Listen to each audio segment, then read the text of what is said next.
തുടർച്ചയായ 5 എണ്ണൽ സംഖ്യകളുടെ തുക 300 ആണ് എങ്കിൽ അതിൽ ഏറ്റവും വലിയ സംഖ്യ ഏത്? സോ തുടർച്ചയായ 5 എണ്ണൽ സംഖ്യകൾ. അപ്പൊ നമുക്ക് ഏറ്റവും ചെറിയ സംഖ്യയായിട്ട് എക്സിനെ അസ്യൂം ചെയ്താൽ അടുത്ത സംഖ്യ എന്ന് പറയുന്നത് x+1 വരും.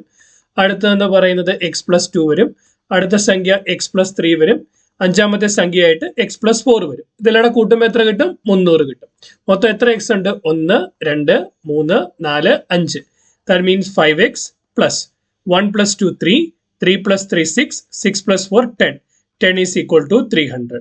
അതായത് 5x will be equal to 290 എന്ന് കിട്ടും. കാരണം 10 അപ്പുറത്ത് പോകുമ്പോൾ 300 minus 10, 290 എന്ന് കിട്ടും. അതായത് x is equal to 290 divided by 5 എന്ന് വരും. 290 divided by 5 is equal to 58 എന്ന് വരും. കറക്റ്റ്? ദെൻ അങ്ങനെയാണെങ്കിൽ ഏറ്റവും വലിയ സംഖ്യയാണ് കണ്ടുപിടിക്കേണ്ടത്. നമ്മൾ എടുത്തതിൽ ഏറ്റവും വലിയ സംഖ്യ ഏതാ? x+4. അതായത് എക്സിന്റെ വാല്യൂ 58 ആണെങ്കിൽ x+4 എന്ന് പറയുമ്പോൾ 58 + 4 62 എന്ന് വരും. അതായത് ഓപ്ഷൻ ബി ആണ് ഇവിടുത്തെ ആൻസർ എന്ന് പറയുന്നത്.